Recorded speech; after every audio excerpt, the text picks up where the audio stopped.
Baik, dan saya siapkan ada tiga materi yang kita sudah siapkan. Mungkin di absensi belum bisa terkoneksi ya, karena tadi saya minta ke admin untuk membantu membukakan akses gitu. Mungkin setelah ini mudah-mudahan bisa. Kita manfaatkan waktu dulu untuk ada tiga topik yang kita siapkan malam hari ini, yaitu tentang mengelola aset lancar, kemudian membiayai aset lancar, kemudian yang ketiga merencanakan dan membuat proyeksi keuangan. Jadi ini karena lanjutan di perkuliahan sebelumnya kita pernah membahas tentang manajemen kas, manajemen persediaan, manajemen piutang gitu ya. Ini kita coba tingkatkan keterkaitan atau hubungan antara kas, persediaan, dan piutang sekaligus gitu ya. Jadi judulnya Managing Current Asset.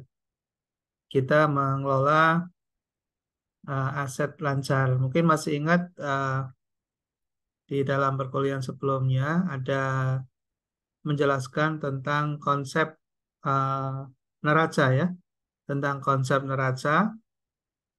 Di dalam neraca mungkin mudah-mudahan masih ingat, itu kan ada dua sisi, sebelumnya sudah kita jelaskan ya, ada aktiva, ada pasiva gitu. Ada aktiva, ada pasiva. Nah, di dalam pasiva itu ada hutang dan modal.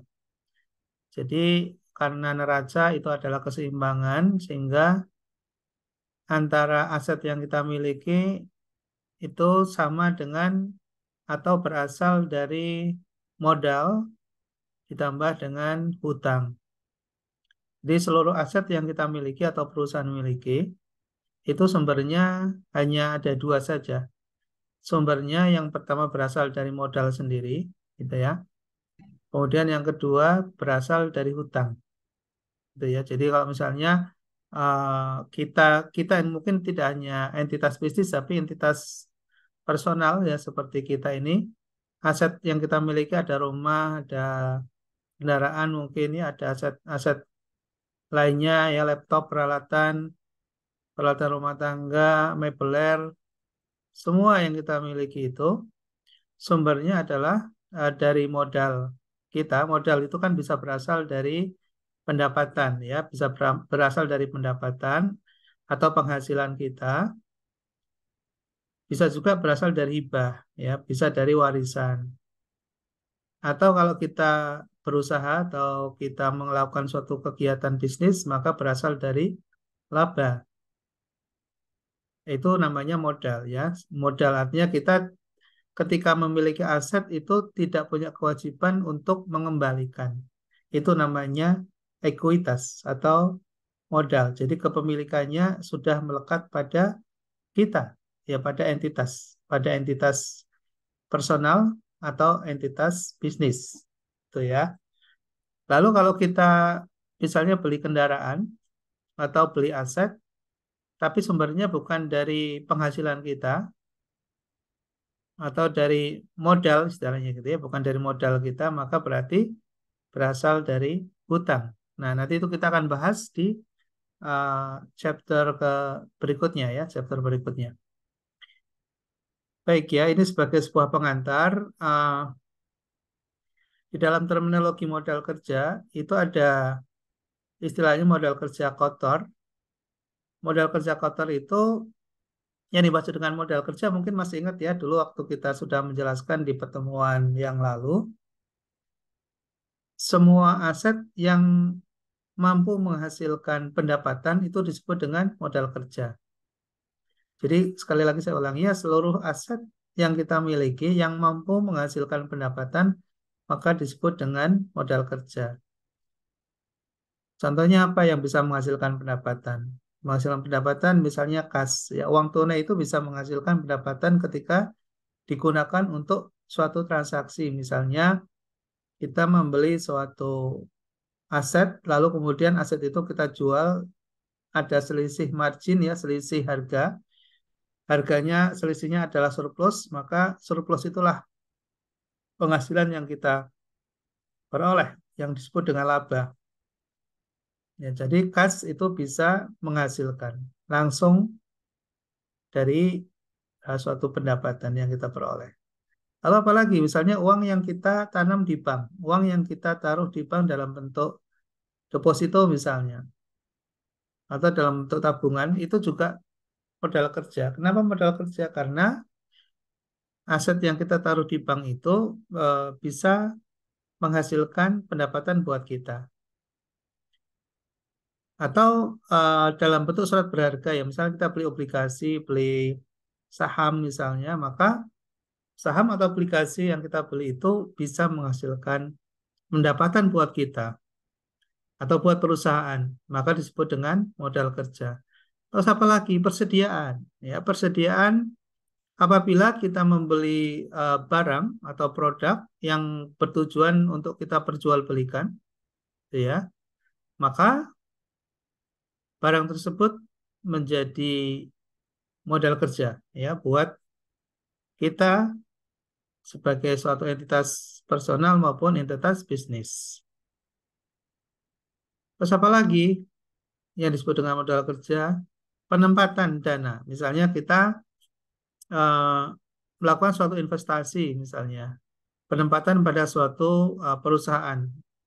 Perusahaan misalnya apakah CV atau kita bangun perusahaan atau usaha, kita kerjasama dengan pihak lain gitu ya, lalu bikin PT misalnya. Nah, uang yang kita keluarkan untuk mendirikan perusahaan itu yang tujuannya untuk menghasilkan pendapatan disebut dengan modal kerja juga, ya.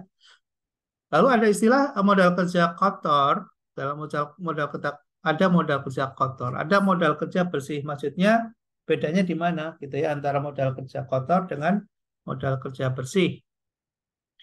Modal kerja bersih itu aset lancar dikurangi kewajiban lancar. Modal kerja bersih, ya, aset lancar dikurangi kewajiban lancar.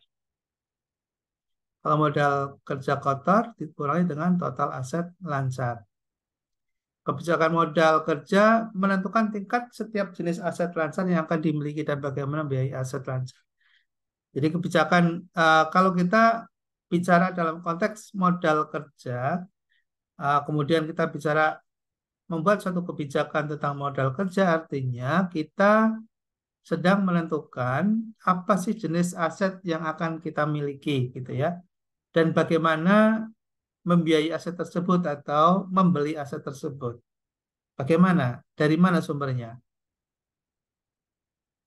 Nah, kalau bicara tentang manajemen modal kerja, berarti kita bicara tentang bagaimana mengendalikan kas, inventaris, AR. AR itu account receivable atau piutang. Ditambah manajemen kewajiban jangka pendek. Jadi kalau kita bicara manajemen modal kerja, bicara tentang bagaimana mengendalikan kas, inventaris, account receivable, dan manajemen kewajiban jangka pendek. Maksudnya manajemen kewajiban jangka pendek apa? Yaitu tadi bagaimana kita bisa mendapatkan sumber-sumber pendanaan untuk membiayai atau membeli dari modal lancar yang kita miliki, dari aset lancar yang kita miliki.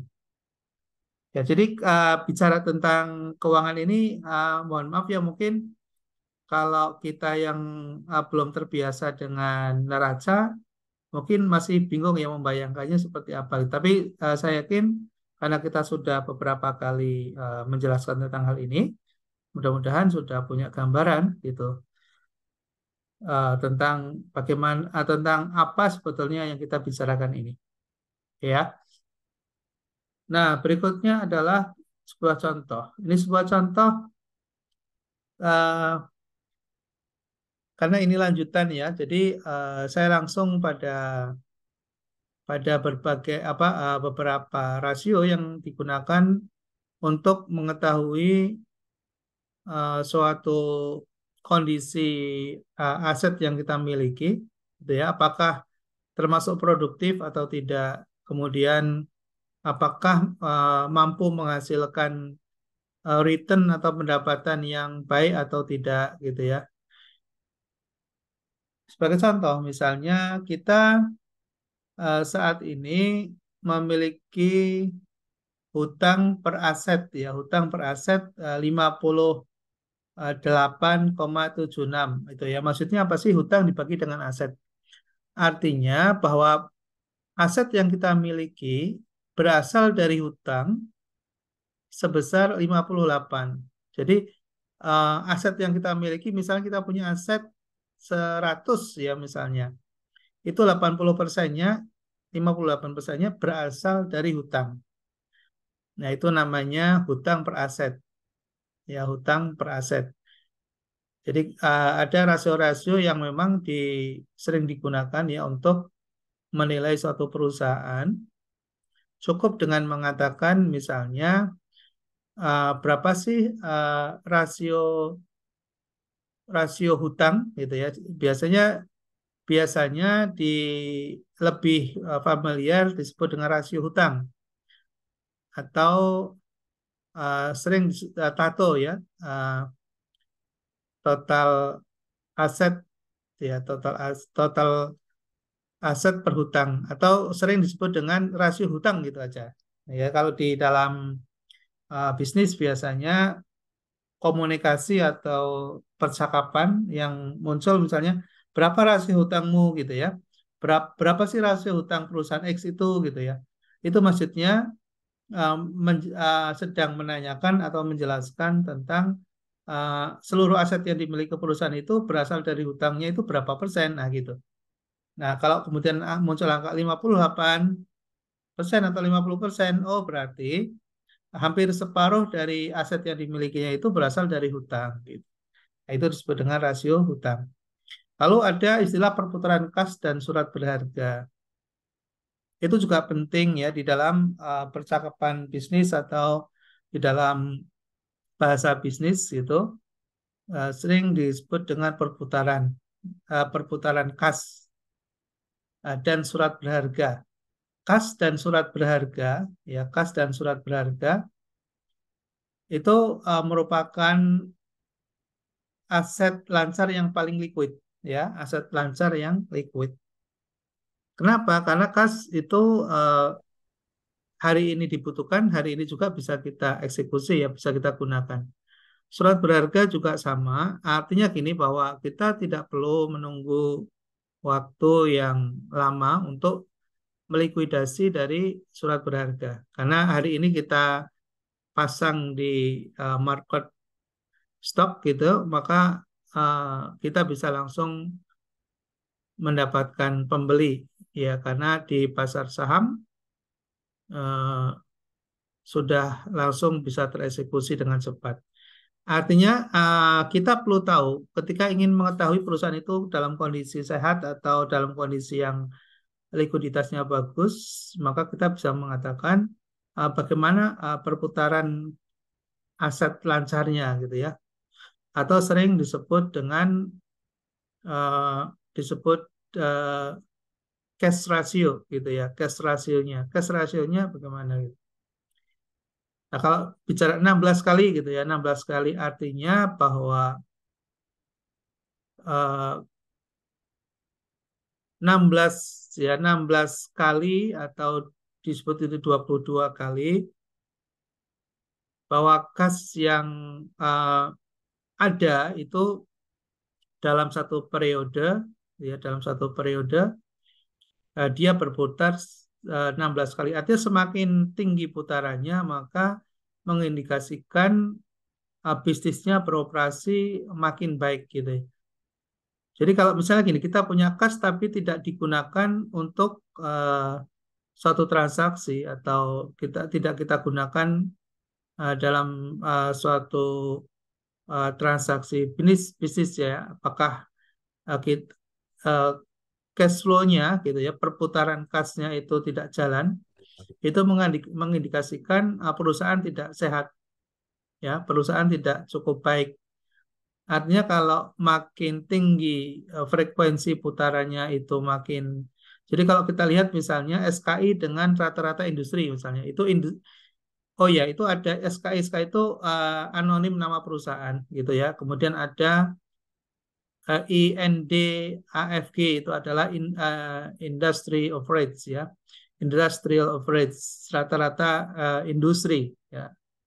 Kalau kita lihat perusahaan SKI ini, kalau dari sisi perputaran kasnya gitu lebih rendah dibandingkan dengan rata-rata industri. Artinya berarti bahwa transaksi yang terjadi di bisnis SKI ini kurang baik ya, kurang bagus gitu ya. Lalu ada istilah DSO ya, DSO day sales ya. Itu juga sama ya putaran atau perputaran berapa hari sih uang apa piutang itu akan dibayar ya, akan dibayar oleh para debitur ya. Jadi 45 itu 45 hari. Kalau dari posisi SKI dengan rata-rata industri menunjukkan di situ posisi SKI juga kurang baik ya dibandingkan dengan rata-rata industri. Rata-rata industri ketika dia memberikan piutang itu 32 hari sudah kembali ya sudah dibayarkan sudah terbayarkan ya oleh para debiturnya, sementara di SKI butuh waktu sampai 45 hari gitu. Nah, ini kita harus memahami bahasa-bahasa bisnis gitu ya di dalam pengelolaan dana aset gitu ya. Ada istilah perputaran aset tetap 11 kali, 12 kali. Nah, perputaran aset tetap kok kita bisa mengatakan perputaran aset tetap dari mana gitu ya. Itu dari sales ya, sales per aset. Jadi kalau ada putaran itu biasanya uh, nilai yang diambil adalah angka dari sales ya, dari penjualan. Nah, penjualan dibagi dengan aset. Ya misalnya penjualannya 10 misalnya, asetnya 5 misalnya. Berarti berapa kali itu? Semakin tinggi perputaran aset itu maka makin baik gitu. Artinya bahwa aset yang dimiliki itu produktif gitu ya, produktif tercermin dari hasil sales yang dihasilkan. Kalau kita lihat SKI dengan rata-rata industri besar baikan baikan baikan mana kira-kira SKI dengan rata-rata industri dari perputaran asetnya? Ada yang tahu?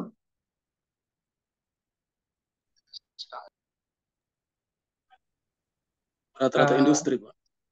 Yes, Mas, you mention good. Berarti Karena bagus. tiga Ah, tiga 3,00 lebih besar daripada 2,08. ya, betul ya. Jadi makin tinggi putarannya, makin bagus. Jadi artinya sales dia lebih tinggi, ya. Ketika ada penjualannya lebih besar, gitu ya, dibandingkan dengan dengan perusahaan lain, maka berarti mengindikasikan perusahaan itu produktif. Ya. Produktif ya. Oke, Transaksinya good. bagus. Ya, transaksinya bagus. Margin keuntungan, ya profit margin. Profit margin SKI dengan rata-rata industri bagus mana? Ada yang tahu? Mas Jumensen? Rata-rata Rata-rata industri, Pak. industri, Pak. Ya, Keuntungannya good. industri lebih besar, 3,50%. Betul, betul. Jadi kalau profit margin yang makin tinggi nilainya berarti mengindikasikan makin bagus ya karena dia Bagus. laba dibanding dengan sales margin itu kan rumusnya laba dibagi dengan total sales gitu ya. Nah, artinya di situ ada 3,5% artinya bahwa tingkat keuntungan dari total sales penjualan itu sekitar 3,5%. Kalau diangkakan, misalnya kalau angka 3,5%, misalnya salesnya itu 100, itu ya, misalnya 100, maka berapa keuntungannya? Ada yang bisa ngitung? Misalnya gini, ada penjualan 10 misalnya, ya 10. Maka untungnya berapa? Dari setiap 10 penjualan kita dapat keuntungan berapa? Kalau rata-rata industri. Ada yang tahu? Mas Yuminson mau jawab lagi? Yang lain boleh? Jadi kalau Tiga, ada Pak. berapa? 1% ya Pak. 10 per Eh, 100 kan 0,1. 1%. 1%. Kalau Oke, dibagi. ada lagi yang punya pendapat lain? 3,5 Pak. Yes, right. 3,5 gitu ya.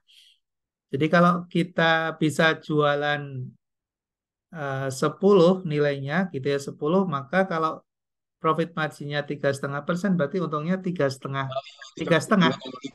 Benar, ya benar. 3,5 gitu ya Iya. 3,5. Mm. Kalau 100 kita bisa jualan 100 35, Pak. 35. ya 35. Iya, caranya gitu ya. Jadi kalau misalnya ada berapa nih PM ya? Kalau di apa biasanya kalau para pengusaha gitu. Ini PM-mu berapa nih gitu ya? PM-mu berapa gitu. Nah, itu oh saya mintakan 2 gitu ya, 2% nih gitu. Nah, itu langsung gitu ya.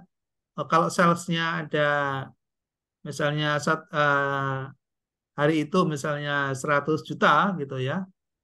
Ada sales 100 juta misalnya. Nah, PM-nya berapa nih? 2% gitu. Udah langsung kita tahu tuh hari itu dia untung berapa? Kalau 100 juta, 2 juta. yes, right, 2 juta gitu. Jadi cepat gitu ya. Itu bahasa-bahasa bisnis dalam keuangan. Oleh kemudian ada ROE. Itu singkatan apa ada yang tahu ROE? Equity, Pak. Ya, betul. Return on equity. Ya, return on equity. Rumusnya ada yang masih ingat? Rumus ROE? Net margin per equity, per modal. Equity modal. Terus yang kita bagi apa? Laba bersih setelah pajak dibagi ekuitas Yes, dikali laba 100%. bersih, betul. Laba bersih setelah pajak. Ya, laba bersih setelah pajak dibagi dengan ekuitas. Laba bersih. Jadi setelah di pendapatan, setelah dikurangi dengan biaya-biaya, dikurangi dengan pajak, gitu ya, dikurangi dengan bunga, lalu ada laba bersih, ya net income. Nah, net income itu lalu dibagi dengan equity, dengan modal yang kita gunakan, ya modal yang kita miliki, itulah ROE. Jadi kalau misalnya 21%, ya berarti antara SKI dengan rata-rata industri bagus mana? Ada yang tahu SKI dengan rata-rata industri ROE-nya?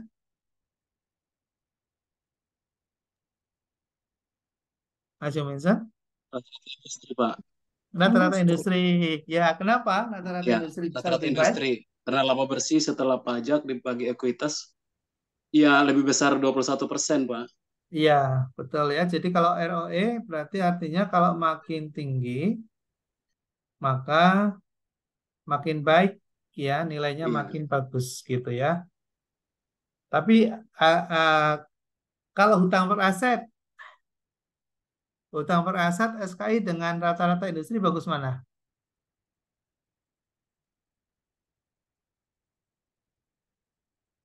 Ada yang tahu? Bagusan industri. Industri kali, Rata-rata Pak. industri, Pak, karena lebih kecil persennya. Iya, good. Gitu ya. Jadi Ya, kalau bicara tentang rasio hutang, kalau hutangnya makin tinggi gitu ya, risikonya makin besar atau makin kecil? makin besar resikonya. Makin besar. Ya, makin besar. Jadi kalau bicara tentang hutang, maka tentunya makin kecil risikonya makin makin sedikit.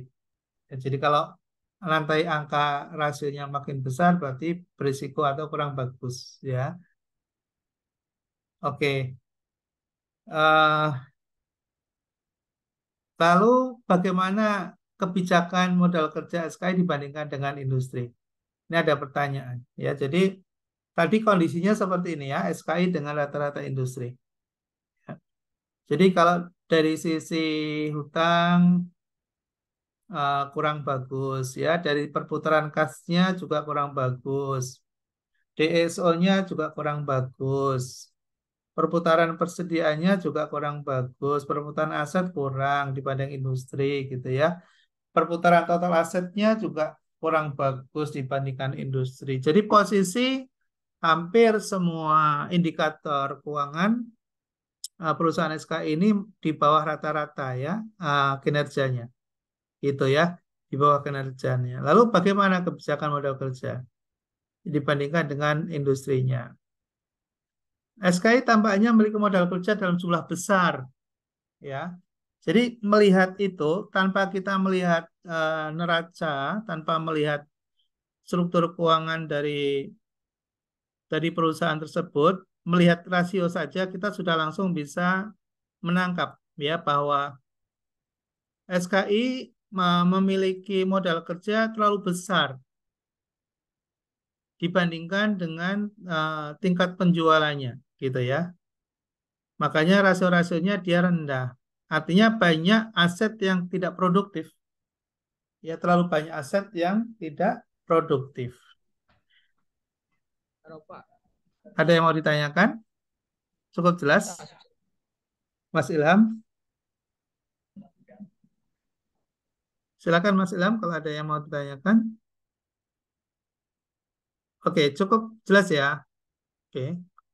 Kemudian kebijakan modal kerja tercermin dalam rasio lancar, perputaran kas dan surat berharga, perputaran persediaan dan DSO. Di situ kelihatan ya kebijakan modal kerja terlihat dalam rasio-rasio itu ya, rasio lancar, perputaran kas, surat berharga, perputaran persediaan dan DSO.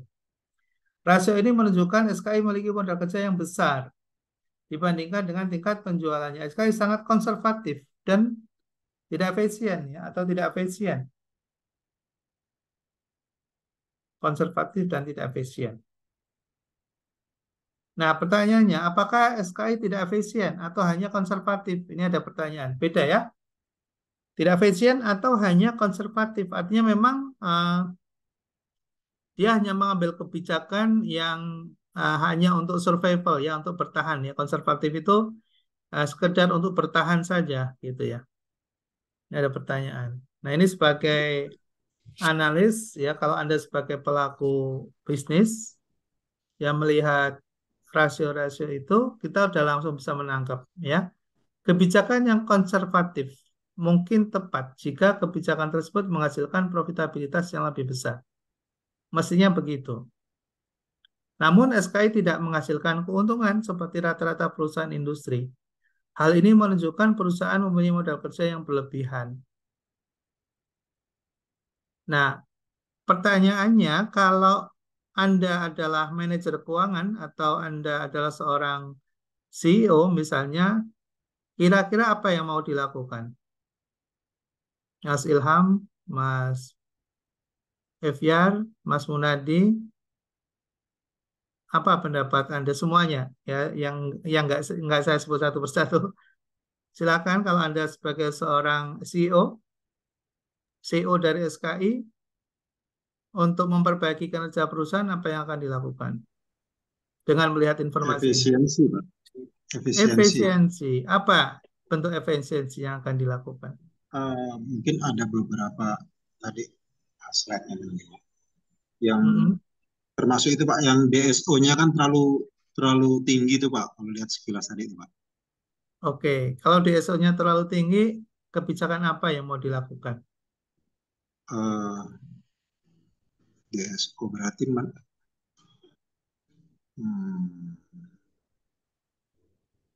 rata-rata pembayaran piutangnya lebih lama dibandingkan dengan industri kan? Lebih lama. 45 ya, ya. kalau industri cukup 32 tadi.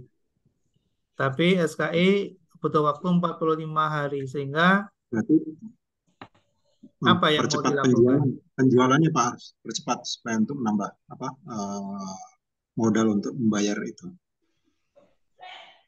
Oke, boleh ya, boleh.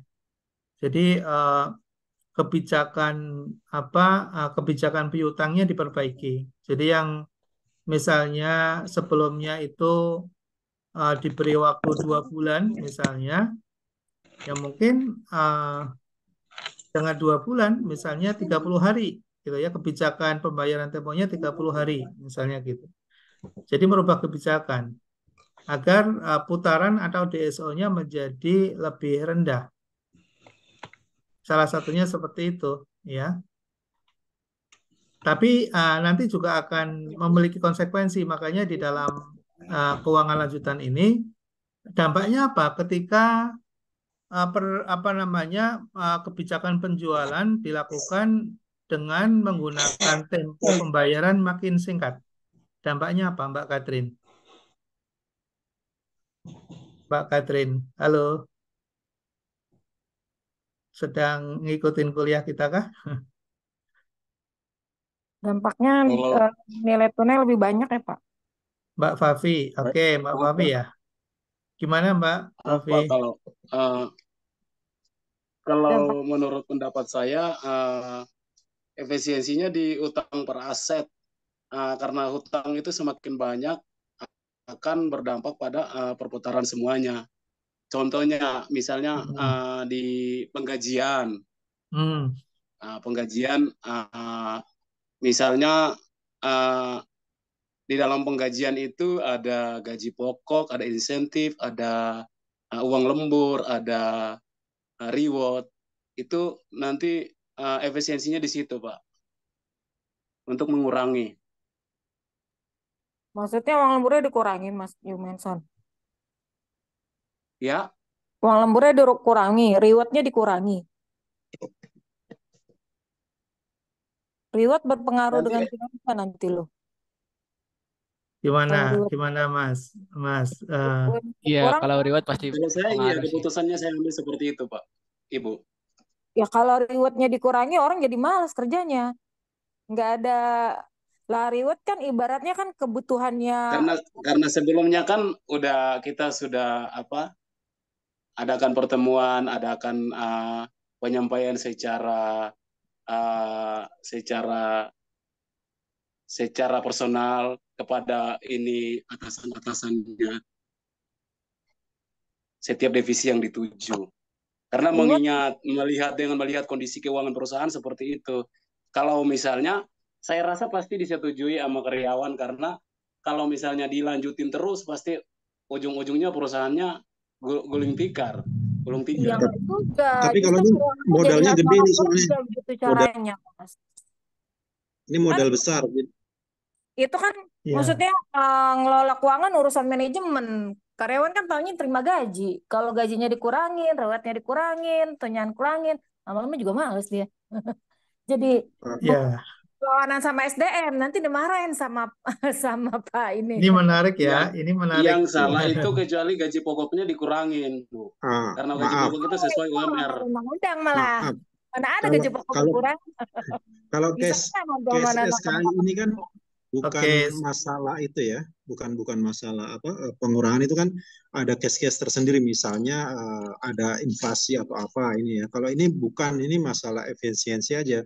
Ini modalnya besar, tapi cara pengelolaannya aja yang mungkin belum tepat. Kenapa efisiensinya itu ngutik-ngutik reward, ngutik-ngutik gaji? Kenapa nggak ngutik yang lain? Iya, maksudnya itu nggak boleh dikurangi karena bukan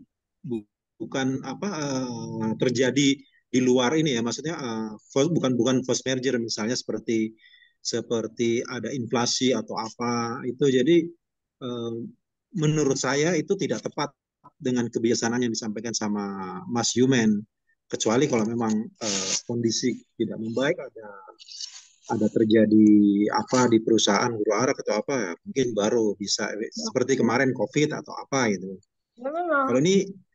Kalau ini SKI tidak ada. Kalau lihat dari data tadi itu laporannya bukan seperti itu case-nya sih. Jadi mungkin kinerjanya yang perlu diperbaiki, saya rasa itu ya. Oke, Mas Ifyar, makasih ya Mas Sumen, Mbak Fafi sudah kasih pendapat dan pandangannya ya. Betul sekali ya, kita lihat konteks ya di dalam case yang kita sedang bahas ini adalah bagaimana kita bisa memahami secara lebih baik dari struktur keuangan yang dimiliki oleh suatu perusahaan, ya. Karena struktur keuangan itu akan berpengaruh terhadap tingkat produktivitas, efisiensi, maupun tingkat liquidity-nya, gitu. Nah, kalau kita lihat dari case yang kita sedang bahas ini, itu bicara tentang bagaimana struktur keuangan yang terlalu gemuk, gitu ya, dari sisi aset, tapi tidak produktif. Sebetulnya itu yang dibahas, gitu ya, yang dibahas. Kalau dia punya aset besar tapi asetnya semua produktif, mungkin profitability-nya akan bagus gitu. Tapi ini case-nya dia profitability-nya kenapa rendah? Berarti ada aset-aset yang tidak berputar atau tidak menghasilkan pendapatan. Di situ terlihat asetnya lebih besar dibandingkan dengan pendapatannya, makanya DSO-nya gitu ya tinggi. Itu kalau DSO berarti kebijakan tentang penjualan gitu ya. Kalau DSO. Terus kalau misalnya ROE atau profit margin itu berarti kebijakan dari efisiensi. Efisiensi berarti bicara tentang operasional. Operasionalnya tidak efisien. Terus kalau misalnya bicara tentang total aset turnover, ya, atau perputaran dari asetnya terlalu rendah, berarti artinya asetnya dia yang tidak menjadi modal kerja. Kan aset itu dalam dua bentuk kan, ada yang disebut dengan modal kerja, ada yang masuk dalam aset tidak produktif atau aset tetap. Nah, aset tetap itu kan kalau perusahaan tersebut besar, misalnya ada perusahaan yang memiliki aset tetap proporsinya lebih tinggi dibandingkan dengan aset produktifnya, itu biasanya perusahaan tidak produktif, ya kurang produktif, itu ya. Maka kebijakan apa yang perlu dilakukan? Kebijakannya adalah mengurangi aset-aset yang tidak produktif, ya. Kalau kita sebagai manajer keuangan, contoh misalnya kalau kita manajer bank nih atau manajer lembaga keuangan. Nah, lembaga keuangan itu akan bisa menghasilkan pendapatan kalau dia bisa melayani keuangan. Melayani keuangan dalam bentuk apa? Misalnya dalam bentuk kredit, dalam bentuk pinjaman. Kalau proporsinya misalnya hanya 20% dari seluruh aset, maka kita akan langsung bisa menebak bahwa kemampuan perusahaan itu tidak akan mungkin lebih dari 20% kontribusi pendapatan dibandingkan dengan asetnya. Lalu gimana kalau kita manajer keuangan ingin meningkatkan produktivitas? Ya, modal kerjanya harus dinaikkan gitu ya. Modal kerjanya harus ditingkatkan. Nah, caranya gimana? Cara meningkatkan modal kerjanya? Ya ada dua sisi tadi kan? Ya ada dua sisi. Kita bisa cari pendanaan untuk menambah modal kerja kita atau menjual aset kita sendiri yang tidak produktif tadi. Misalnya kita punya tanah misalnya 5 hektar misalnya, tapi nggak kepakai apa-apa gitu ya, tanah nganggur gitu. Nah, kalau kita sebagai manajer keuangan, kita nggak boleh biarkan tuh tanah nganggur. Kalau bisa kita likuidasi aja, kita jual saja. Kita jual saja, kemudian dananya kita putar di modal kerja, sehingga bisa menghasilkan pendapatan. Atau kita belikan surat berharga misalnya, sehingga setiap bulan kita bisa dapat pendapatan dari bunga obligasi tersebut atau bagi hasil dari obligasi tersebut gitu ya. Jadi itu cara berpikir manajer keuangan. Ya, jadi lihatnya bagaimana struktur keuangan itu agar mampu memberikan kontribusi yang maksimal kepada perusahaan dalam menghasilkan pendapatan. Oke, ya mudah-mudahan bisa ditangkap. Nah, Kalau DSO kebijakannya di mana agar kita bisa mengurangi angka DSO kita? Ya tadi kita bisa memberikan diskon pembayaran lebih cepat misalnya, maka dikasih diskon. Tadinya orang tidak ada kebijakan diskon, mungkin bayarnya udah nanti-nanti aja deh. Kalau saya utang nanti-nanti aja lah gitu ya bayarnya. Tapi ketika kita memberikan suatu kebijakan diskon, bagi yang membayar misalnya lebih cepat, misalnya lebih cepat 15 hari dari yang sudah ditentukan akan dapat diskon misalnya 2% misalnya.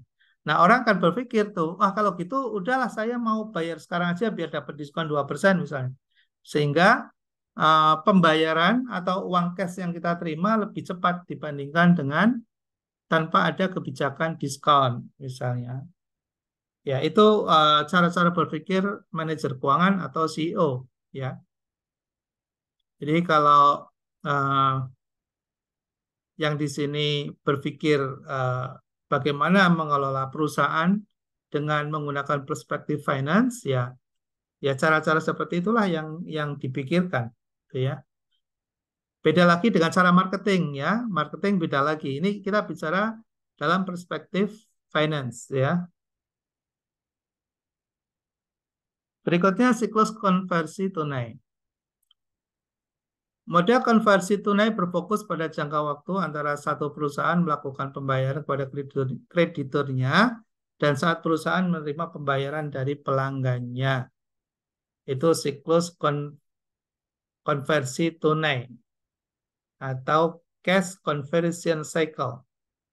Rumusnya inventory conversion period ditambah dengan receivables collection period dikurangi dengan payable deferral period.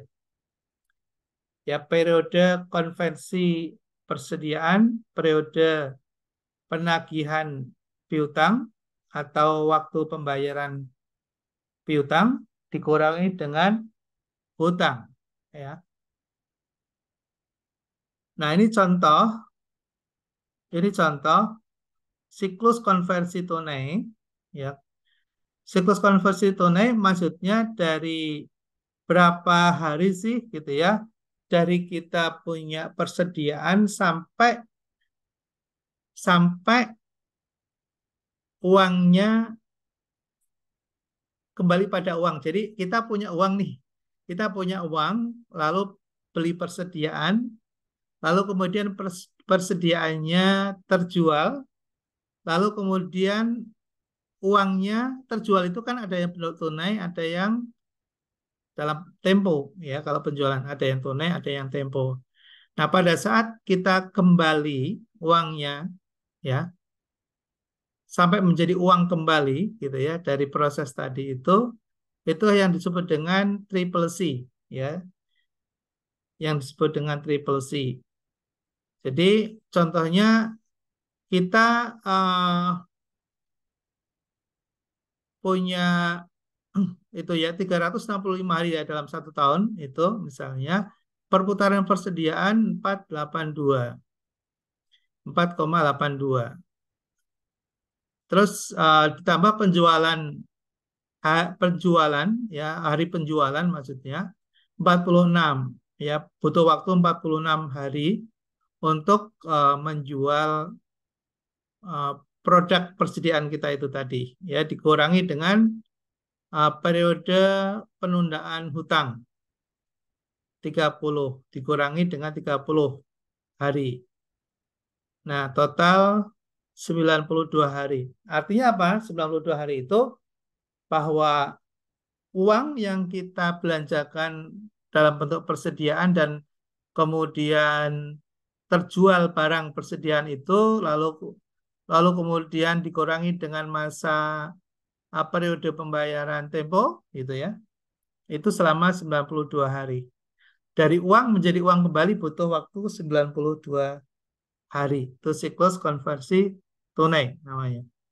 Nah, uang tunai tidak menghasilkan keuntungan. Jadi mengapa menyimpannya?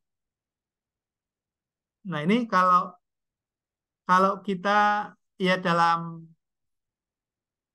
Kenapa sih kita perlu uang tunai? Padahal uang tunai itu tidak menghasilkan keuntungan kalau tidak digunakan untuk transaksi. Ya, pertama transaksi harus memiliki jumlah uang tunai untuk beroperasi. Tapi walaupun begitu, uang tunai tetap diperlukan. Walaupun uang tunai itu tidak menghasilkan keuntungan, tapi tetap diperlukan. Untuk apa? Untuk bisa beroperasi. Ya contohnya apa? Membayar. Ya membayar. Untuk pembayaran, untuk payment. Untuk bayar gaji, untuk bayar biaya-biaya utilitas. Itu butuh uang tunai.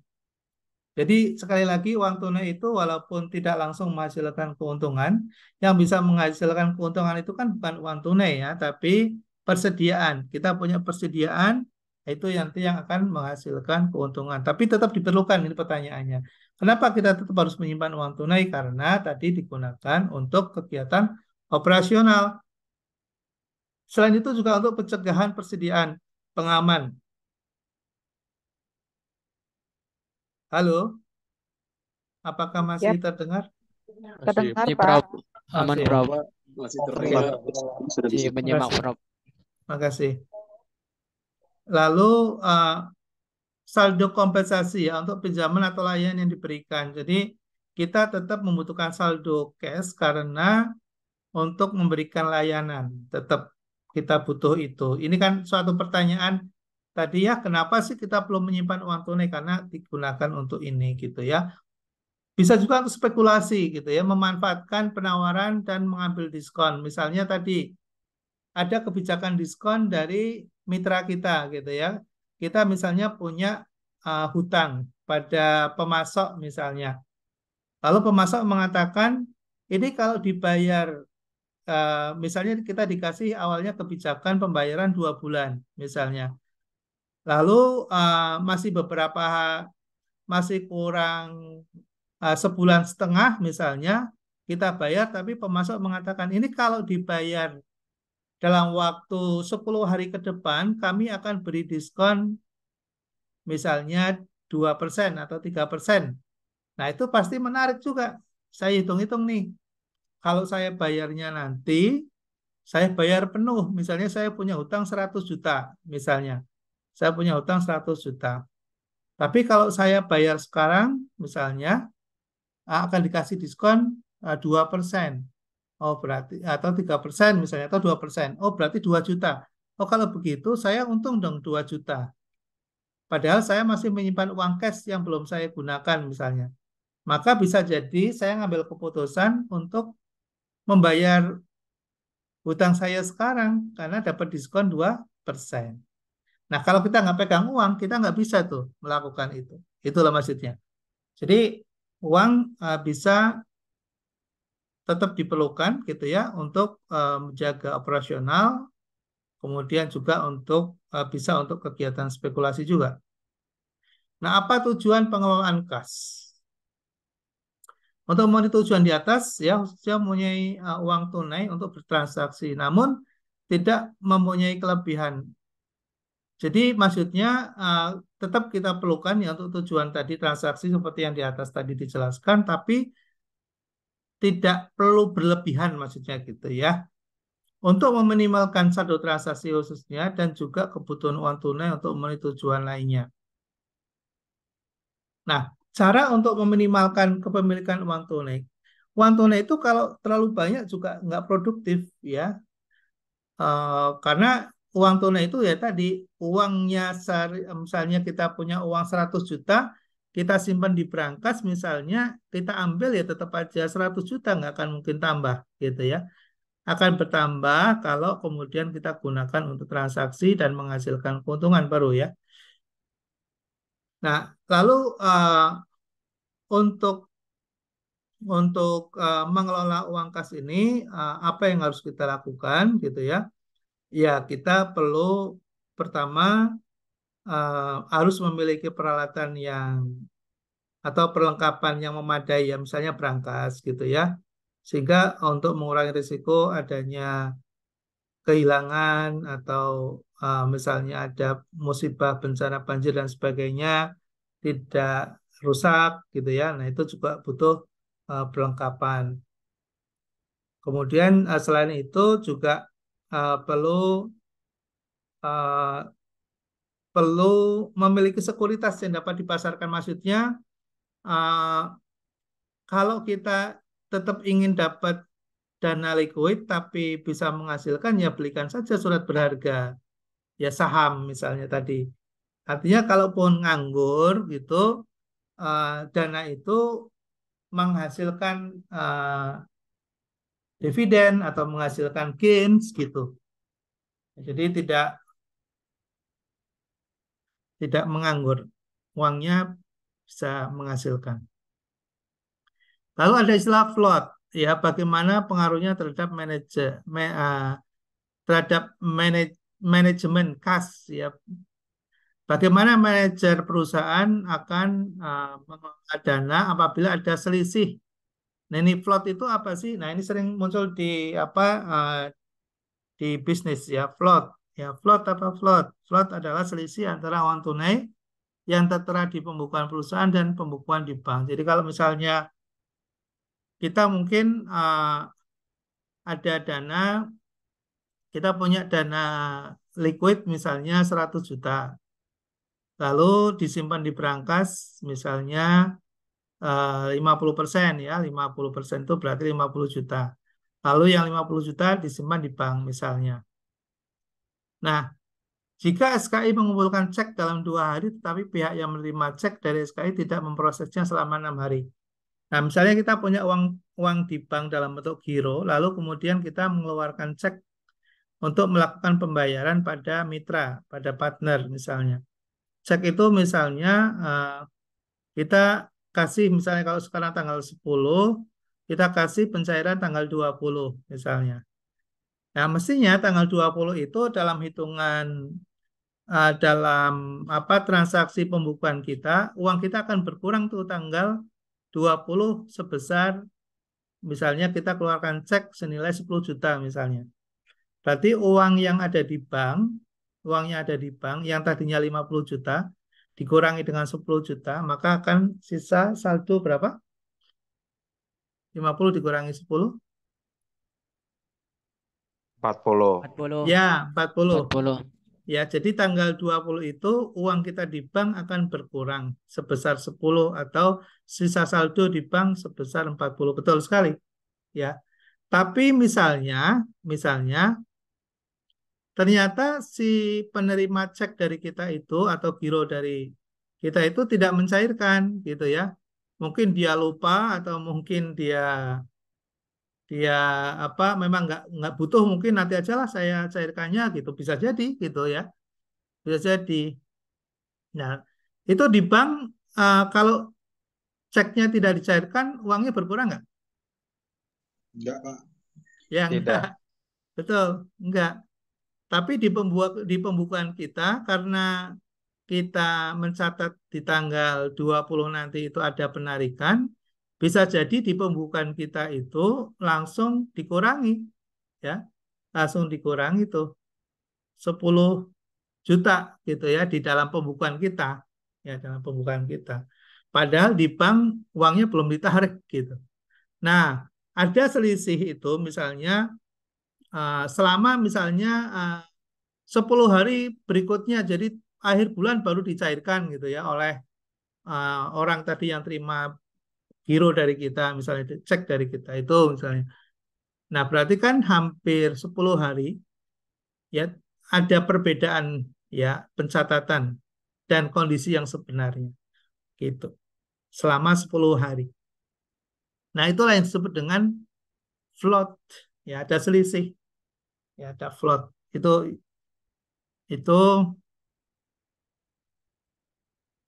Itu salah satu istilah ya yang digunakan biasanya dalam pengelolaan kas. Nah, biasanya manajer-manajer keuangan gitu ya, manajer-manajer keuangan atau direktur keuangan yang tahu tentang kondisi itu kadang dimanfaatkan. Ini tapi Anda nggak boleh niru. Anda nggak boleh niru. Anda nggak boleh gunakan ilmu ini untuk hal yang jahat. Nah, itu biasanya dimanfaatkan gitu ya. Kalau dia sudah tahu perilakunya, misalnya punya ini nih, punya partner gitu ya, punya partner bisnis, dia biasanya tidak menggunakan uangnya karena kan kalau manajer keuangan kan dia bisa baca tuh, ya transaksinya bisa baca, lalu kemudian ada float misalnya 10 hari.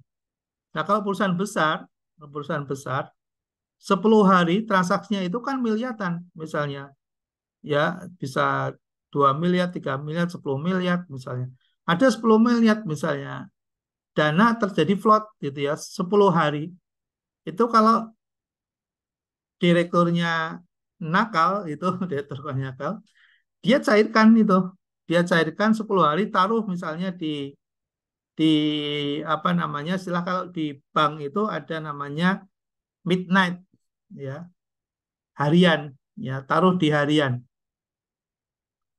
Ya, taruh di harian. Nah, di harian itu biasanya abang bisa memberikan return yang tinggi, ya. Return yang tinggi. Katakanlah misalnya dikasih 0,1 aja, 0,1% aja per hari misalnya, 0,1% aja per hari. Berarti kalau 10 hari berapa? Kalau 0,1 per hari, 1%, Mak. 1%, 1% misalnya Lumayan, uangnya Mak, 10 miliar. 8 10 miliar. miliar berapa? 1% dari 10 Wah, miliar. Berapa? 100, Mak. 100. Juta. 100 juta. Wah, wah, 100 juta. itu door price. Itu loh. Itu tapi saya nggak Uang kasih tahu kaget. Anda untuk gitu loh. Itu makanya direktur keuangan itu Wah, mantap ini. kaya. Itu dia ngambil Kayak uh, dan itu dalam apa namanya, dalam transaksinya aman gitu, aman, maksudnya uangnya tidak kemana-mana, uangnya masih utuh gitu, uangnya masih utuh dan uangnya kembali lagi pasti, ya karena ditaruh di tempat yang paling aman, tapi dia dapat return, ya dapat return. Nah itu bisa nggak dimasukkan dalam pembukuan perusahaan itu ya, karena ada float itu. Pak, Saya maaf, nggak maaf, ngajarin, mau saya nanya nggak Pak, ngajarin. saya mau nanya. Ya silakan Mas. Iya, tadi kalau begitu mau artinya yang keluarkan giro sendiri, tapi mencairkan sendiri gitu Pak. Ya makanya saya nggak perlu jelaskan secara detail, nanti ditiru lah sebenarnya. Enggak Pak. Tapi itulah float ya. Jadi Buat audit mungkin. suatu kejahatan itu nggak mungkin dilakukan sendirian. Kalau Intinya begitu ya. Kejahatan itu kalau selalu kerjasama. tapi kalau audit mah ketahuan Pak. Ceknya nanti dicek juga audit. enggak. Nah, kan Ada tetap yang enggak, duitnya. Mas. Ada yang enggak. Oh iya, Itu kalau di kami ya di audit semuanya. itu kan permainan orang bank dengan direktur keuangannya, Mas. Jadi kalau diaudit nggak akan ketahuan, ya. Karena kan sudah dicairkan, ya sudah dicairkan, lalu nanti dikembalikan lagi, uangnya tetap ada, gitu ya, uangnya tetap ada. Coba dipindah bukukan aja sama orang bank, ya dipindah bukukan aja sama orang bank. Itu jadi kejahatan itu nggak mungkin sendirian, itulah intinya. Jadi kalau Anda jadi apa business owner atau auditor itu, nah hal Kalau perusahaan hasilnya nol kan tidak terekam tuh. Tapi manajernya kok pernah punya mobil baru misalnya gitu. Nah, Jadi halo Mas susah ya kita barusan curiga. ya. Udah nyambung lagi, Pak. Gambarnya Pak yang Sudah Pak. oh sudah Pak, sudah muncul.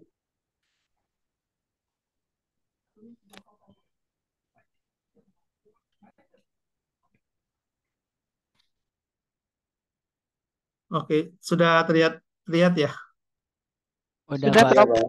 Sudah, Sudah. Pak. Oke, tapi nggak bergerak ya. Masih di slide plot.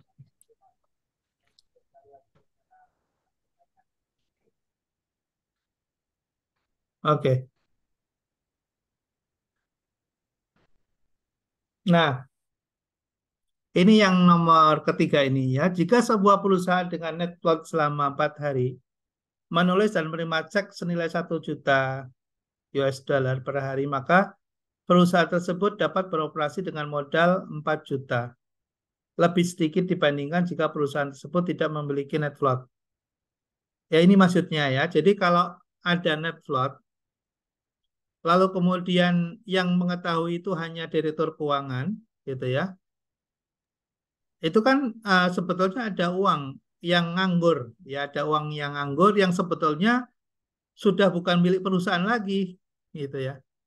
Sebetulnya sudah nggak milik perusahaan lagi karena sudah dibayarkan kepada mitra, tapi mitranya mungkin karena dia nggak paham atau mungkin lupa atau mungkin karena kebiasaan menunda biar aja nantilah gitu ya. Nah, akhirnya ada dana tuh mengendap ya. Ya kalau misalnya per hari 1 juta, misalnya 4 hari ya 4 juta US dollar gitu. Nah, itu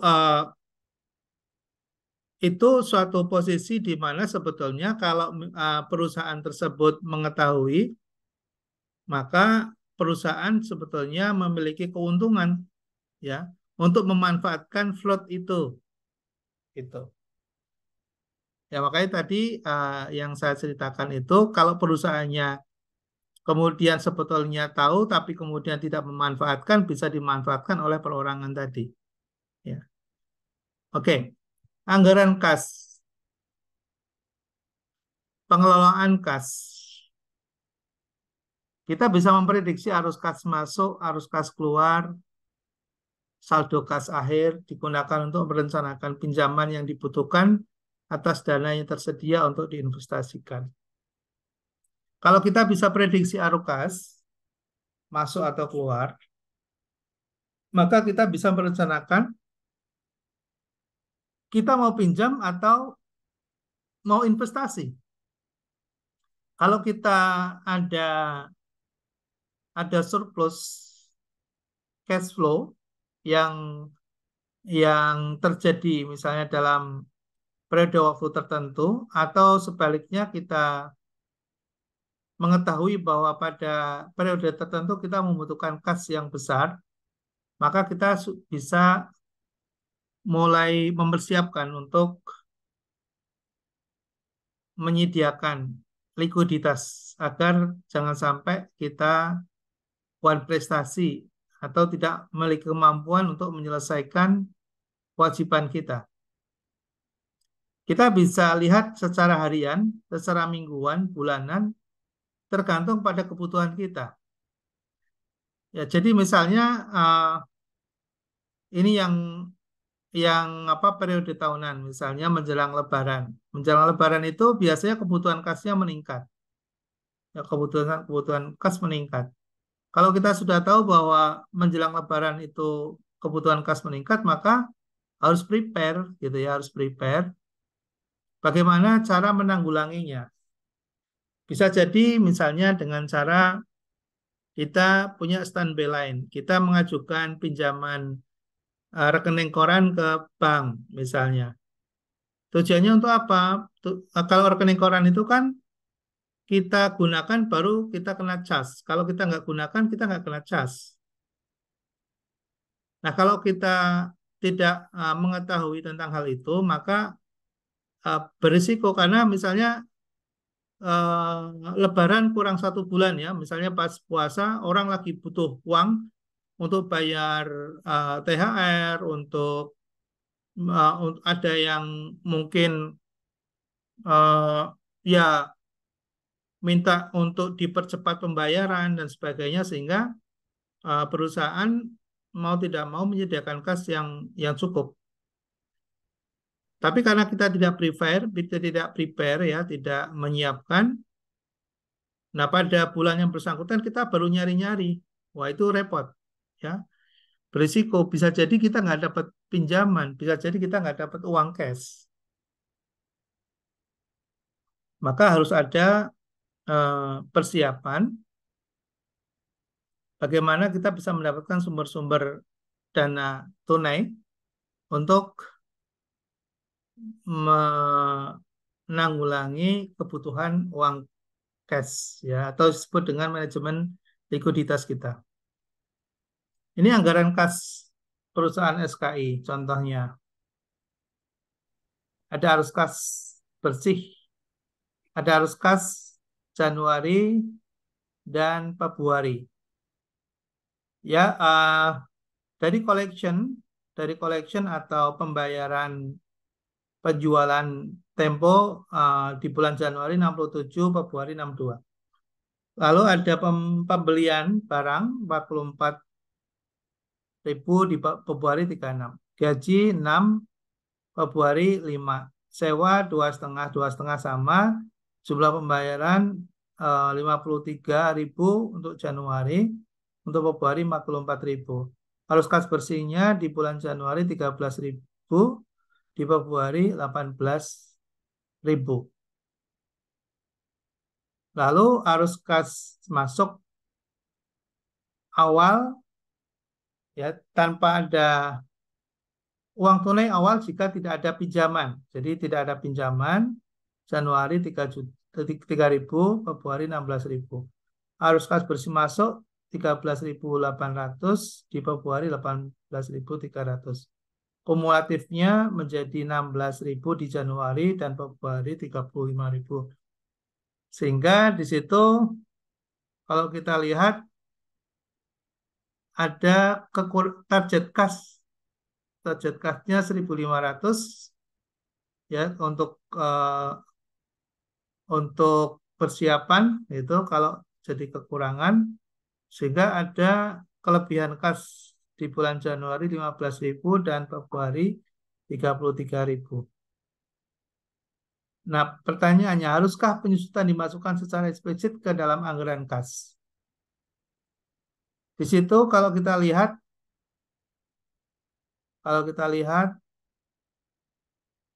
ada pembelian, gaji, sewa, ada pembayaran, kemudian ini kas masuk ya, di kas masuk.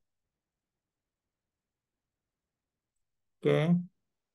Ada absen juga ya? Belum ada, Pak. Belum. Mati lagi ya. Iya, Pak. Iya, Prof.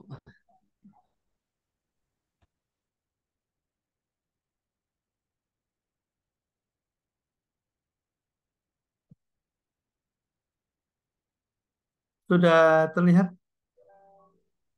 Iya, Pak. Sudah, Prof. Aman, Prof. Sudah, Prof. Iya, sih. Tapi belum bisa bergerak. Sudah. Nah, kalau kita amati, ya dari data yang tadi disajikan itu, sebetulnya ada kas masuk yang belum tercatat, yaitu namanya penyusutan. Jadi penyusutan itu, di dalam laporan laba rugi kan ada namanya biaya penyusutan. Pernah dengar ya penyusutan ya? Depresiasi ya. Ada yang pernah baca laporan keuangan di ada namanya penyusutan. Jadi penyusutan itu apa sih? Kalau kita beli suatu aset, ya beli suatu aset itu akan disusutkan ya setiap tahun atau setiap bulan. Misalnya gini, kita beli kendaraan misalnya 120 juta, misalnya mobil, lalu kemudian kita susutkan setiap bulan misalnya 10 juta misalnya, maka selama 1 tahun nilai buku dari mobil itu akan menjadi 0.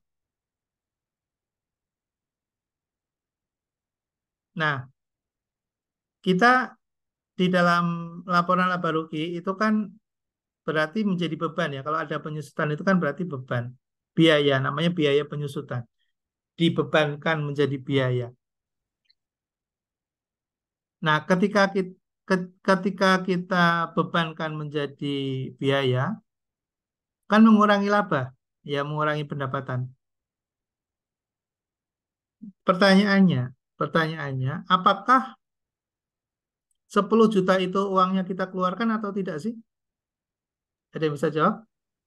Tidak, Pak. Tidak ya. Tidak. Oke, semuanya paham ya yang saya maksud ya. Jadi ketika kita punya pendapatan lalu kemudian ada beban penyusutan, berarti kan mengurangi pendapatan kita. Nah, di dalam pembukuan, di dalam pencatatan laba rugi itu, di situ mengurangi pendapatan kita karena ada beban penyusutan. Tapi sebetulnya uangnya tidak keluar. Ya, paham ya? Uangnya tidak keluar. Nah, iya, uangnya tidak keluar. Secara real uangnya tidak keluar. Makanya uang itu nanti harus dimasukkan ke dalam arus kas. Arus kasnya arus kas masuk atau arus kas keluar? Ada yang tahu nggak? Masuk. Masuk. Iya, masuk. Jadi di laba rugi itu menjadi beban atau biaya. Iya. Tapi di arus kas itu menjadi arus kas masuk. Ya, menjadi arus kas masuk. Nah, kalau kita sebagai pengusaha yang tidak tahu keuangan itu berabe. Ya, berabe. Jadi si pembukuan itu hanya mencatat aja di dalam laporan laba rugi, tapi tidak membuat laporan arus kas. Jadi pengusaha yang mohon maaf ya, yang mungkin agak sedikit ini nggak paham, nggak tahu gitu, ya dilaporin aja keuangannya ini ada labanya sekian gitu ya. Nah, untuk apa itu biayanya? Untuk ini ada biaya ini, bayar ini untuk penyusutan. Nah, dan ceritakan penyusutan ini gitu. Oh, benar kan? Benar. Ya benar. Ya benar gitu. Tapi nggak diceritakan tentang kasnya, arus kasnya. Tentang arus kasnya.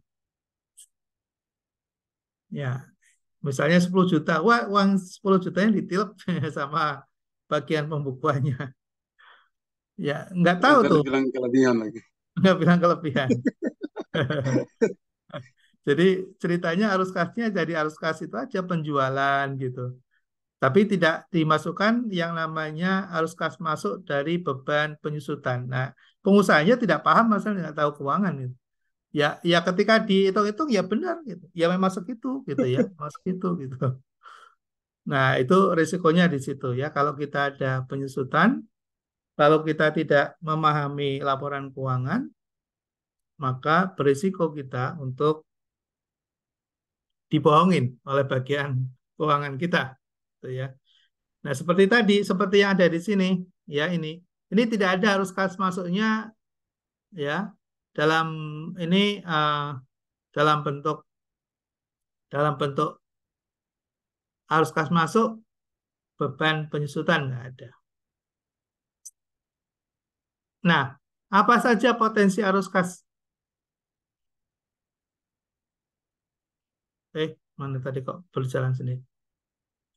Apa saja potensi arus kas masuk selain collection ya? Selain collection itu ya collecting atau pembayaran hasil dari penjualan ya. Potensi arus kas apa? Hasil penjualan aset tetap. Misalnya kita menjual aset tetap yang sudah misalnya nilai bukunya 0 misalnya. Yang sudah nilai bukunya 0. Ini nanti dibohongin lagi nih sama bagian keuangan kalau kita nggak paham. Karena di dalam pencatatan laporan keuangan kan sudah disusutkan. Lalu kemudian nilainya menjadi 0 itu asetnya, nggak ada nilainya. Nah, ketika barangnya ada, lalu dijual. Yang nggak dimasukkan ke dalam pembukuan ya nggak apa-apa, udah nilainya udah 0 kok. Nah, itu berisiko kalau kita nggak tahu, gitu ya. Nah, padahal itu adalah potensi arus kas masuk hasil dari penjualan aset. Hasil penjualan aset yang lain, saham, bunga, penyelesaian pengadilan, misalnya kita menang, dan seterusnya. Bagaimana kredit macet dapat dimasukkan ke dalam anggaran kas? Ya, penagihan akan dikurangi sebesar jumlah kerugian piutang tak tertagih. Jadi kalau misalnya kita memberikan kebijakan penjualan hutang dalam bentuk pembayaran tempo misalnya, maka ada risiko tidak tertagih ya. Nah, tidak tertagih itu berarti harus ketika kita melakukan pencatatan keuangan, kita perlu mencadangkan kerugian itu. Yang tidak tertagih berapa persen, itu harus dicadangkan. Karena kalau ternyata collection kita tidak sesuai dengan jumlah hutang kita, ya, atau istilahnya piutang ya, maksudnya tidak sesuai dengan jumlah piutang kita, berarti kan itu kerugian. Nah, kerugian itu nanti ya harus dicatat ya di dalam laba rugi sebagai sebuah kerugian. Hutang macet misalnya. Ya. Oke, berikutnya adalah analisis perkiraan anggaran kas. Kepemilikan kas akan melebihi target saldo setiap bulan. Misalnya, kecuali bulan Oktober dan November, ini contoh. Anggaran kas menunjukkan perusahaan memegang terlalu banyak kas. Ya, tadi contoh yang di atas, cash flow dari perusahaan SKI ini menunjukkan tadi ya, kepemilikan kas melebihi target saldo. Anggaran kas menunjukkan perusahaan memegang terlalu banyak kas, jadi kasnya terlalu banyak. Meningkatkan EVA dengan menginvestasikan uang tunai pada aset yang lebih produktif. Seharusnya dengan kondisi cash flow-nya seperti itu, uang tunai tadi yang terlalu banyak itu bisa dimasukkan ke dalam aset yang lebih produktif, misalnya kita belikan saham. Nah, itu dengan cash seperti itu harusnya kita bisa lakukan lebih wise ya untuk meningkatkan produktivitas kita. Mengapa SKI ingin mempertahankan jumlah uang tunai yang laku? Ini pertanyaannya. Kenapa sih? Padahal uang tunai tadi kan tidak menghasilkan apa-apa, tapi kenapa tetap menjadi kebijakan? Jika penjualan ternyata jauh lebih rendah dari yang diharapkan, SKI bisa menghadapi kekurangan uang tunai. Nah, sebuah perusahaan mungkin memilih untuk menyimpan uang tunai dalam jumlah besar jika perusahaan tersebut tidak terlalu percaya pada perkiraan penjualannya, atau jika perusahaan sangat konservatif. Jadi biasanya perusahaan yang menyimpan atau menyediakan uang tunai cukup itu mereka tidak percaya diri bahwa persediaannya akan terjual. Karena kalau persediaannya tidak terjual, berarti kan tidak ada uang tunai. Gitu.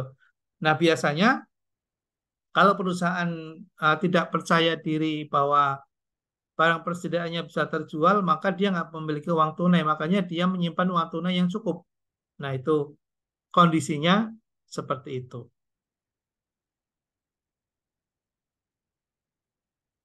Oke, nah sekarang kita bicara tentang jenis biaya persediaan. Nah, kalau kita memiliki persediaan, ini juga menjadi persoalan ketika kita tidak bisa mengelola secara benar. Karena persediaan yang kita lakukan itu akan mengandung biaya penyimpanan, mengandung biaya pemesanan, dan biaya risiko kehilangan. Jadi, sekali lagi, kalau dana yang kita gunakan aset dalam bentuk uang tunai, lalu kemudian kita konversi menjadi barang persediaan, kalau kita memiliki persediaan yang tidak efisien, misalnya membeli persediaan dalam jumlah yang cukup besar, maka kita harus menghadapi biaya penyimpanan yang lebih besar, ya, biaya pesannya lebih besar, dan ada kemungkinan bisa ada risiko kehilangan. Nah, ini juga perlu diperhatikan. Nah, apakah SKI menyimpan terlalu banyak persediaan? Nah, tadi perputaran persediaannya 4,82. Jauh lebih rendah dibandingkan dengan rata-rata industri yang 7. Artinya perusahaan membawa banyak persediaan per dolar penjualan. Jadi karena perputaran SKI cukup rendah, berarti artinya dia tidak bisa memutar persediaan itu lebih cepat. Nah, karena dia tidak bisa memutar persediaan dalam periode yang lebih cepat, sehingga dia membutuhkan lebih banyak dolar atau uang untuk memberikan persediaan, untuk persediaan likuiditasnya. Ya, mudah-mudahan bisa dipahami ya. Jadi kalau kita di dalam perputaran persediaan itu rendah, artinya penjualan kita berarti tidak bagus. Ya, kalau tidak bagus berarti artinya kita harus menyediakan cukup persediaan likuiditas kita, karena kita tetap membutuhkan uang kas atau uang tunai untuk membayar kegiatan operasional perusahaan. Nah, sedangkan kita nggak bisa mengandalkan dari penjualan, karena penjualan ternyata rendah putarannya, gitu ya. Tadi kalau di cash yang terjadi di SKI tadi. Jadi ini ada ada relevansi antara kebijakan perusahaan yang mencadangkan uang tunai cukup besar itu karena kondisinya seperti itu. Ya, jadi karena putaran persediaannya rendah gitu. Rata-rata industri 7 sementara di SKI hanya 4,8. Ya, dengan menyimpan persediaan yang berlebih perusahaan meningkatkan biaya sehingga menurunkan ROE-nya pasti. Ya, ROE-nya akan turun. Apalagi tambahan modal kerja ini harus dibiayai sehingga EVA juga diturunkan. Nah, jika SKI mengurangi persediaan tanpa berdampak buruk pada penjualan, apa dampaknya terhadap posisi kas? Jika SKI mengurangi persediaan tanpa berdampak buruk pada penjualan, apa dampaknya? Nah, jangka pendek uang tunai akan meningkat seiring menurunnya pembelian persediaan. Tapi jangka panjang perusahaan kemungkinan akan mengambil langkah untuk mengurangi pemilikan kas dan meningkatkan EVA-nya. Nah, apakah pelanggan SKI membayar lebih cepat atau lebih cepat dibandingkan dengan para kompetitor? Kalau kita lihat DSO-nya tadi 45 hari. Jauh di atas rata-rata industri 32 hari. Pertanyaannya, pelanggan SKI membayar lebih cepat. SKI harus mempertimbangkan pengetatan kebijakan kredit untuk mengurangi DSO. Ya, SKI harus mengambil kebijakan kredit untuk mengurangi DSO-nya karena DSO-nya terlalu tinggi. Jangka waktu kredit, ya jangka waktu kreditnya harus dievaluasi. Diskon tunai tadi yang kita sudah jelaskan ya, perlu ada diskon tunai sehingga DSO-nya bisa dikurangi, gitu ya. Standar kredit harus diperketat sehingga jangan sampai DSO-nya naik. Kebijakan pengumpulan collecting-nya, tapi tetap jangan sampai mengurangi atau merusak hubungan pelanggan. Jadi kalau misalnya mau mengurangi DSO, jangan sampai misalnya berpengaruh terhadap pelanggan. Jadi kita misalnya tanpa memberikan suatu kebijakan diskon, tiba-tiba kita secara sepihak meminta untuk pembayaran lebih cepat misalnya. Nah itu nggak bisa, ya harus, karena kalaupun bisa maka terpaksa. Nah kalau terpaksa maka pelanggan pasti akan menghindari kita. Ini juga menjadi kebijakan, ya. Apakah SKI menghadapi risiko jika memperketat kebijakan kreditnya? Ya. Kalau dia memperketat kebijakan kredit, maka akan menghambat penjualan. Berapa pelanggan mungkin memilih untuk pindah ke tempat lain? Ini juga menjadi persoalan tersendiri. Nah, jika SKI berhasil mengurangi DSO tanpa berdampak buruk pada penjualan, apa dampak terhadap posisi kas? Dalam jangka panjang, seiring waktu, ia dapat menginvestasikan uang tunai itu pada aset yang lebih produktif. Kemudian juga bisa membayarkan kepada pemegang saham. Ya, jadi kalau DSO-nya bisa dikurangi tanpa mengubah dampak terhadap penjualan, itulah yang sebetulnya dikehendaki. Ya, karena hal itu akan memberikan kontribusi yang baik bagi perusahaan maupun bagi pemilik saham, pemegang saham. Oke, sementara begitu, ada yang mau ditanyakan? Tanya, Prof. Silakan, Mas Sigit. Sigit, Prof. Oke, Mas Maaf, Sigit, baru mati lampu, Prof. Oh ya, silakan, Mas. Saya tertarik dengan penyusutan, Prof. Jenis-jenis aset apa saja yang bisa dimasukkan ke dalam kategori penyusutan yang pertama. Kemudian yang kedua, untuk aset-aset yang pembeliannya menggunakan kredit, apakah menunggu kredit lunas baru ada penyusutan atau langsung bisa dimasukkan juga ke dalam penyusutan, Prof?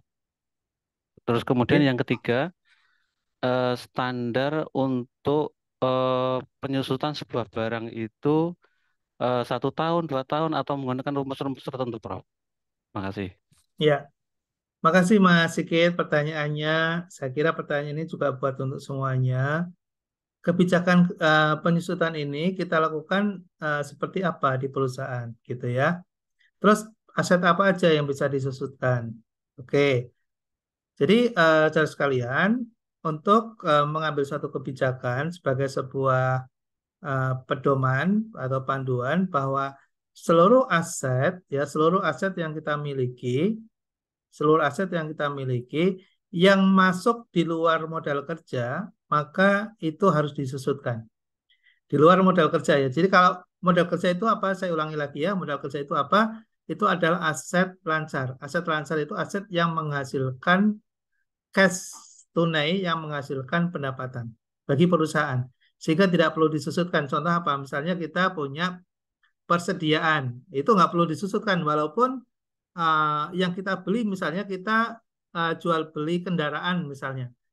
Ketika kita jual beli kendaraan atau komoditas atau barang yang diperdagangkan atau diperjualbelikan dalam bentuk kendaraan, nah kendaraan yang kita beli untuk kita perjualbelikan itu nggak perlu kita susutkan, ya karena itu aktiva lancar, karena itulah yang akan menjadi sumber pendapatan kita dari transaksi itu, sehingga tidak, walaupun namanya kendaraan, tapi kalau kendaraan itu kita gunakan untuk mendukung aktivitas bisnis, maka misalnya gini ya, kita jual beli kendaraan nih, kita jual kendaraan second misalnya, jual kendaraan second. Nah, ketika kita membeli kendaraan second, itu kan namanya sama kendaraan, tapi kalau kita tujuannya untuk kita perjualbelikan, maka tidak perlu ada penyusutan. Itu satu. Kita beli mobil, tapi mobilnya itu untuk kegiatan pengantaran distribusi logistik dari komoditas kita. Misalnya kita komoditasnya adalah motor, gitu ya. Nah, kita beli mobil untuk menunjang kegiatan bisnis kita. Maka kita beli mobil itulah kita harus susutkan. Kenapa? Karena mobil itu tidak langsung menghasilkan pendapatan, bukan sebagai modal kerja, tapi aktiva tetap. Ya, kita jadi sama-sama kendaraan, tapi bisa berfungsi dia sebagai aset tetap, bisa sebagai modal kerja. Jadi harus hati-hati. Kalau itu sebagai aset untuk mendukung kegiatan modal kerja, maka harus disusutkan. Tanah, misalnya tanah. Kita beli tanah, misalnya. Kita beli tanah, kemudian tujuannya untuk kita jual kembali agar mendapatkan keuntungan misalnya, maka itu menjadi komoditas, ya. Tanah yang kita beli nggak perlu kita susutkan kalau kita tujuannya untuk kita perjualbelikan. Oke, ini harus hati-hati. Tapi kalau kita beli tanah, lalu tanahnya kita gunakan misalnya untuk dirikan bangunan, dan bangunan untuk kita gunakan sebagai tempat untuk jual beli misalnya, maka harus disusutkan. Ya, jadi kesimpulannya adalah semua aset tetap itu harus disusutkan. Tapi kalau masuknya ke modal kerja tidak perlu disusutkan. Itu Mas Sigit ya. Nah, lalu kemudian gimana cara metode penyusutannya? Ya, metode penyusutan itu banyak kalau kita belajar di akuntansi. Tapi yang paling mudah kita menggunakan namanya garis lurus. Kita bisa menggunakan metode flat, garis lurus. Artinya apa? Kita tinggal inginkan saja. Kita inginkan apa? Misalnya ada nilai akhir atau nilai ekonomis dari kita punya mobil tadi yang kita gunakan untuk antar jemput atau logistik atau untuk distribusi barang kita misalnya 5 tahun misalnya. Nah, biasanya kalau dalam bentuk tetap itu disusutkan biasanya 5 tahun. Tapi kalau untuk peralatan biasanya 2 sampai 3 tahun. Jadi ada beda ya peralatan, ya peralatan dan perlengkapan. Kalau kalau kalau perlengkapan itu masuknya modal kerja. Nah, itu menjadi biaya. Jadi bukan judulnya bukan penyusutan tapi biaya. Hmm, Untuk biaya. Misalnya gini, kita uh, kita jualan apa nih? Misalnya jualan nasi goreng. Kita jualan nasi goreng. uh, Nasi goreng misalnya kita perlu gerobak misalnya kita apa namanya gerobak yang kita dorong gitu ya, gerobak dorong itu. Nah, gerobak dorongnya itu adalah aktivitas tetap itu. Tapi piringnya, sendoknya itu namanya perlengkapan. Nah, perlengkapan itu kalau kita catat dalam pembukuan itu menjadi beban biaya yang kita biayakan. Tapi kalau gerobaknya kita susutkan. Misalnya dalam waktu 2 tahun gerobak itu harus kembali modal. Misalnya kita beli gerobak 12 juta misalnya. Maka kalau kita ingin dalam 1 tahun kembali modal ya kita susutkan setiap tahunnya 1 juta. Setiap bulannya 1 juta. Sehingga nanti pada tahun kedua kita bisa beli gerobak yang kedua. Gerobak yang pertama masih tetap kita bisa pakai, tapi kita bisa investasi gerobak yang kedua. Nah, biasanya para pengusaha kita itu tidak memahami itu. Sehingga usahanya itu aja ya nggak pernah bergerak. Ketika mau berkembang, yang cari solusinya adalah hutang. Nah, ini yang apa namanya menjadi tidak sehat. Seharusnya dia susutkan, kemudian dia simpan, jangan digunakan uang penyusutan itu. Ya, dia simpan sehingga pada saatnya setelah nilai bukunya 0, uangnya sudah terkumpul kembali dan kemudian bisa untuk investasi tahap berikutnya. Nah, itulah bedanya yang mengetahui tentang manajemen keuangan dengan yang tidak tahu manajemen keuangan. Ya, jadi kalau yang tidak tahu manajemen keuangan, ketika mau mengembangkan bisnisnya dia hutang. Ya. Oke, saya kira cukup ya, Mas Sigit. Ada lagi atau kurang jelas boleh kalau mau ditanyakan. Atau ada cukup? Yang hubungannya dengan kredit tadi, Bro. Hubungannya dengan kredit. Jadi maksudnya gimana? Maksudnya kita punya aset, kita peroleh dari kredit gitu. Atau gimana? Betul, Bro. Betul, Bro. Ya. Ya, Iya, betul. bisa. Jadi kan kita memiliki aset itu kan dari 2 sumber pendanaan modal sendiri atau dari hutang. Kan gitu ya. Nah, kalau kita hutang,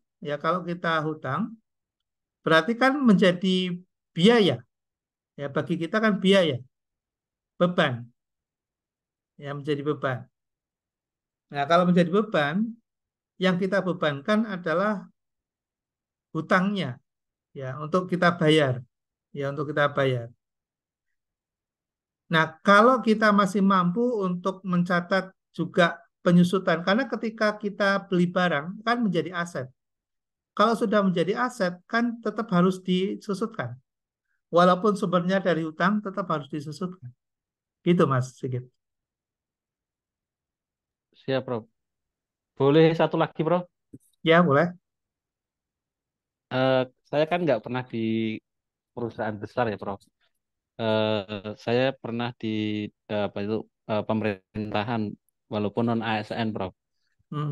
Di pemerintahan itu saya pernah pegang bagian aset, Bro. Pendataan aset istilahnya ya. Nah, di yang pernah saya kerjakan itu semua barang yang dibeli jika nilainya di atas 300.000, semuanya harus dimasukkan ke dalam aset, dalam pendataan aset.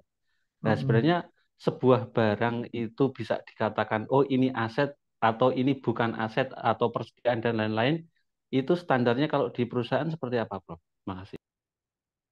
Oke, kita perlu memahami ya. Jadi semua properti yang kita miliki itu adalah aset. Oke, cuma yang mungkin tadi ditanyakan oleh Mas Sigit ini, apakah aset lancar atau aset tetap gitu kan?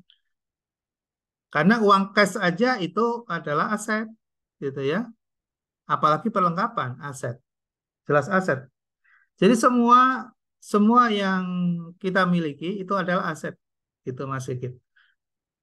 Mau apakah misal gini, entitas personal misalnya kita ya, entitas personal itu kita itu maksudnya saya, Bagio, Sigit gitu ya, misalnya Munadi gitu ya, sebagai seorang person, ketika dia ketika membeli suatu barang, maka barang itu menjadi aset kita gitu.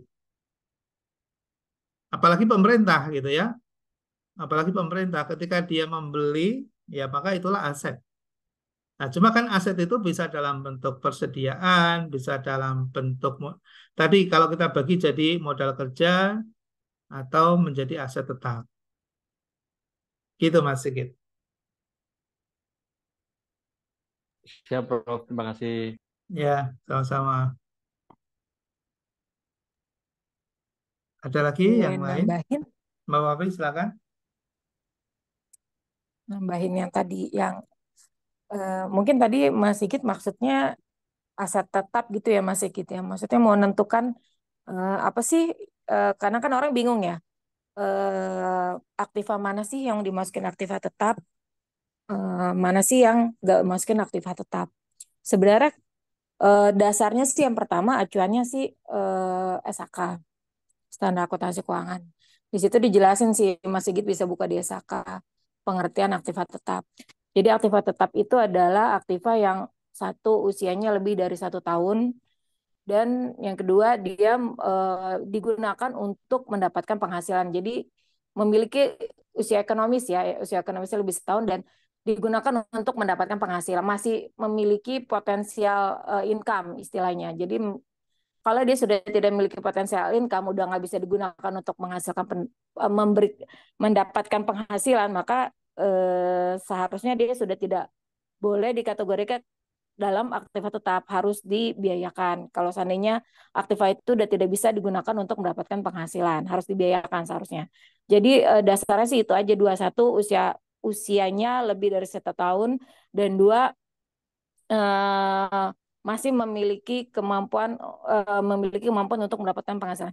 Cuma setiap company kadang beda-beda. Ada yang batasnya di 1 juta kita masukkan aktiva tetap. Ada yang 5 juta masukkan aktiva tetap. Di bawah 5 juta, 1 juta, 2 juta itu nggak masuk aktiva tetap, masuk ke perlengkapan. Ada yang kayak gitu. Nah, bedanya di mana? Itu bedanya di modal perusahaan biasanya. Jadi makin besar modal perusahaan, maka biasanya dia akan menilai suatu barang itu, misalnya nih untuk perusahaan-perusahaan, dulu kan saya pernah di multinasional kayak gitulah. Dulu laptop itu masuk aktiva tetap. Lama-lama kan dia banyak gitu kan, karyawan banyak, terus nih karena modalnya juga udah besar, akhirnya perusahaan menganggap laptop itu murah. Walaupun 5 juta ya misalnya, walaupun 3 juta itu kategori murah. Akhirnya dibikin kebijakan baru sama perusahaan untuk laptop tidak masuk sebagai aktiva tetap, tapi masuk ke perlengkapan. Menyalahi SAK nggak? Enggak. Karena untuk betul usianya lebih dari 1 tahun, betul dia menghasilkan pendapatan, tapi ada kategori ketiga yang dimana ditentukan oleh perusahaan, bukan SAK, yaitu nilai perolehan gitu. Jadi kalau nilai perolehannya, bisa perusahaan menentukan nilai perolehan 5 juta, di bawah 5 juta nggak masuk aktiva tetap. Boleh nggak? Boleh. Jika perusahaan itu modalnya cukup besar, misalnya modal triliunan, ya buat dia mah beli barangnya 5 juta mah cecek gitu. Tapi untuk perusahaan yang modalnya cuma 50 juta, 5 juta mah gede banget gitu kan. Barang-barang yang nilainya 5 juta itu pasti masuk aktiva tetap gitu. Jadi nggak hanya patokannya umur ekonomis lebih dari setahun bisa untuk penghasilan gitu. Kalau umur ekonomis lebih setahun, asbak masuk dong gitu. Padahal kan dia nggak bisa menghasilkan nggak bisa memberikan penghasilan. Jadi umur ekonomis setahun memberikan penghasilan, dan nilainya, nilai perolehannya itu melebihi dari nilai yang ditentukan oleh perusahaan untuk masuk dalam kategori aktiva tetap. Biasanya segitu. Makasih. Ya, makasih Mbak Fafi, udah bantu Mas Sigit, mudah-mudahan dan yang lain bisa dapat insight. Itu tadi pendekatan akuntansi, ya. Kalau dalam pendekatan akuntansi itu ada pengaturannya, ada standar pengaturan yang tadi disebut namanya SAK, ya. Nah, kalau misalnya kita untuk menjadikan suatu pegangan, kita sebaiknya memang mengacu pada standar, ya, standar yang masing-masing perusahaan biasanya sudah memiliki kebijakan keuangan dan kebijakan akuntansi.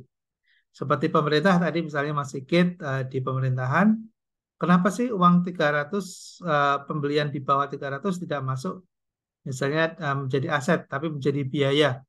Itu kebijakan, ya, namanya kebijakan akuntansi dan keuangan. Ya, oke. Ada lagi mungkin yang mau ditanyakan? Oke, kalau tidak, sementara masih sampai di sini ya. Ini setelah ini ada ujian ya? Atau ujiannya nanti di akhir biasanya? Ada yang Belum tahu tahu, Pak. schedule-nya?